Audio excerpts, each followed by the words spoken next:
Here are two deep dives generated by Google Notebook LM on my two posts on Beethoven's violin sonatas. This is the first one. Even something a little different.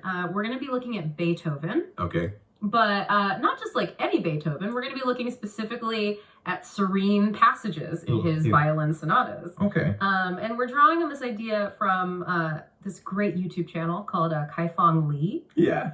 And he's done some really cool videos on like serene and vivacious passages in Beethoven's piano sonatas and string quartets. Yeah, he's great.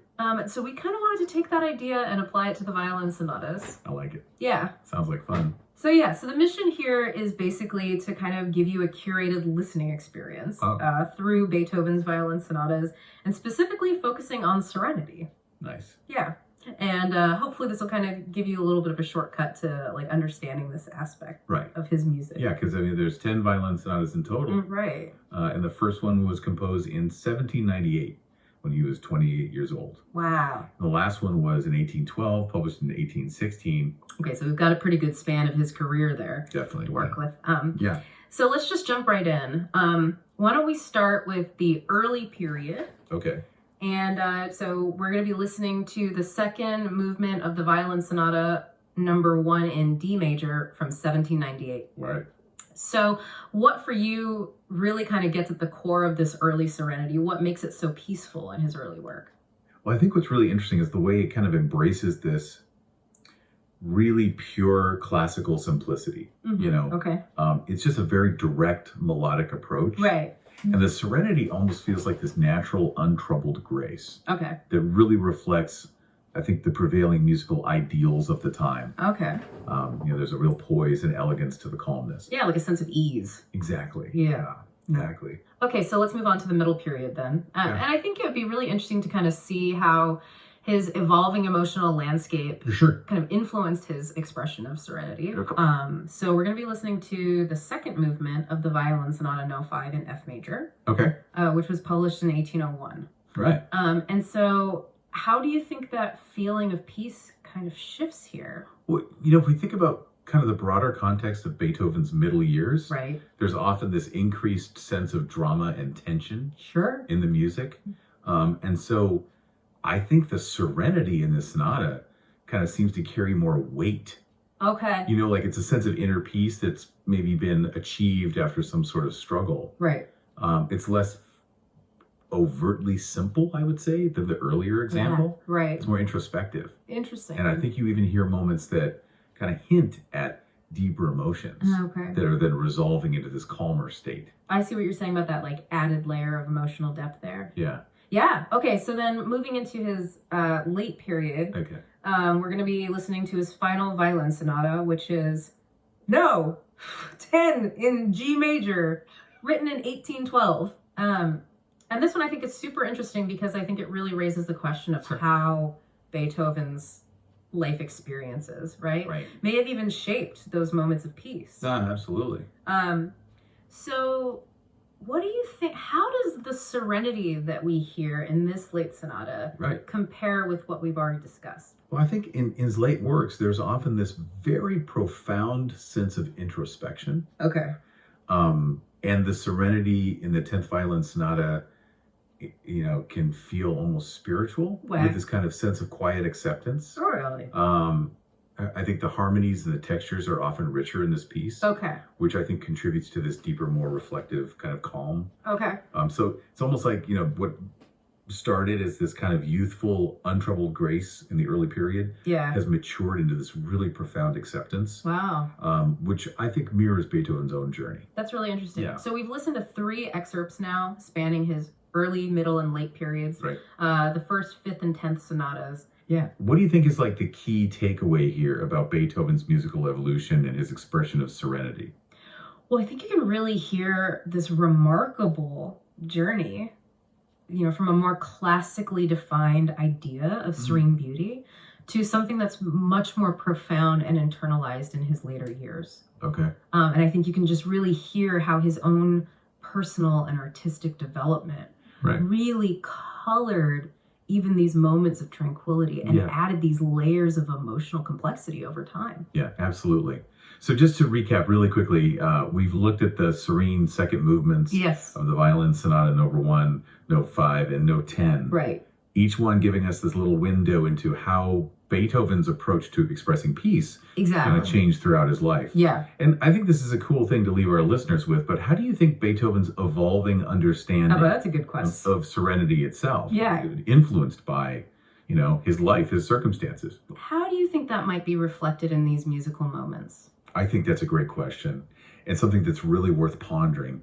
And we encourage you to listen to these sonatas in their entirety to really appreciate the full context of these beautiful expressions of calm. I love that. And on that note, we'll wrap up this deep dive into serenity in Beethoven's violin sonatas. Thanks for joining us. Also, it's a pleasure. Okay. See ya.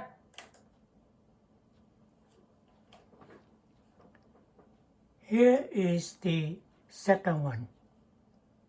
All right, so today we're taking a deep dive into Beethoven, specifically looking at some of those just like super energetic passages in his violin sonatas. Right. And you flagged some really great selections for this. I did, yeah. We've got, I think, 3 movements that we're going to listen to together that really showcase Beethoven's ability to bring joy into these formal structures. Yeah, absolutely. So we're going to listen to examples from his early, middle, and late period. Okay. And sort of try to pinpoint what makes them sound so lighthearted and vivacious. Yeah. And then, of course, how that evolves over time. Perfect. Yeah. So let's jump right in. Okay. So we'll start with the early Beethoven. Okay. And we're looking at the third movement of Violin Sonata, number 1 in D major. Right. And the source we're looking at here specifically calls out its lightheartedness. Yes. So what are the key ingredients here that are really creating that feeling?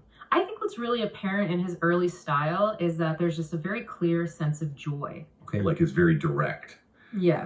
So I think in this movement, one thing to listen for are the melodies that are mostly diatonic. Okay. Which means that they stick pretty closely to the main notes of the key. Got it. And you'll also hear a real sense of balanced phrasing. Okay. And then, of course, the tempo is often quite quick. Yeah. A brisk allegro that kind of propels the music forward. Yeah. With a sort of youthful energy. Right. And, we don't have the score in front of us here, but I'm sure there's also a really lovely conversational feel between the violin and the piano. Yeah. Which all contributes to that bright character. Okay, so we've got this clear, bright energy. Right. And now we're going to jump ahead to Beethoven's middle period. Okay. So we're looking at the 4th movement of Violin Sonata, number 5 in F major. Yes. Again, we've got lighthearted and vivacious being used to describe this. Exactly. But this is interesting because this is the period that we often think of as his like heroic phase. Yeah. So how does this movement kind of like surprise us in that context? Well, it does provide a really interesting contrast, because his middle period is often characterized by those grand gestures. Right. There's very dramatic moments. Yeah. But I think what you'll hear here is that the vivacity might manifest more in like a rhythmic drive. Okay. So listen for, maybe some more pronounced accents or even hints of syncopation compared to that earlier sonata that we listened to. Got it. So it's a different kind of energy. Okay. It's still joyful. Yeah. But it has maybe a little bit more assertive forward motion. Yeah. But I think it really reminds us that even within such a powerful artistic voice, there are so many shades of expression. Absolutely. What do you make of that idea of rhythmic drive contributing to a feeling of lightness? Yeah, it's like the music is almost like dancing with more deliberate steps. I love that. Yeah. Okay, so finally we're going to go to Beethoven's late period. Okay. And we're looking at the 3rd movement of Violin Sonata, number 10 in G major. All right. And by this point, his musical language has become so personal and really introspective. Yes, very much so. So how does lighthearted and vivacious translate here? I think what we're hearing in this late period is a more nuanced approach. Okay. The lightheartedness isn't always so overtly stated. Right. But what you can listen for are these subtle shifts in harmony. Okay. Maybe some unexpected modal changes. Okay. That kind of create a sense of playful surprise. wise, and the melodic lines might be a little more fragmented or less conventionally tuneful than in his earlier works, but they can still convey that sense of whimsical joy. It's a more mature and perhaps more intellectual take on vivacity. And connecting this back to his late style, it really shows us that even in these deeper musical explorations, moments of brightness can kind of emerge in these unexpected ways. So it's fascinating because across these three examples, we're hearing that while this feeling of lightheartedness and vivacity remains a constant, the specific musical tools that he's using to create that feeling are actually evolving. Absolutely. Quite significantly. Yeah, it's really remarkable. Throughout his compositional journey. Exactly. And these little glimpses, really do highlight the dynamic nature of Beethoven's creative voice. His capacity for joy never disappeared. But the way that he chose to express it just became richer and more complex over time. Yeah, absolutely. So for you, the listener, I think these three snapshots offer this really wonderful way to appreciate how a composer's style can evolve while still kind of exploring similar emotional terrain. Exactly. So think about how Beethoven's approach to conveying this sense of lightness and energy shifted as he moved through these different periods, even within the intimate setting of his violin sonatas. Exactly. And what other musical journeys out there might reveal these kinds of fascinating evolutions. In expressing these similar feelings. Absolutely. Maybe this sparked an interest in exploring how other composers approached joy and vivacity across their different creative phases. It's a really interesting question to think about. Yeah, it is. Thanks so much. End of 2 deep dives on Beethoven's violin sonatas.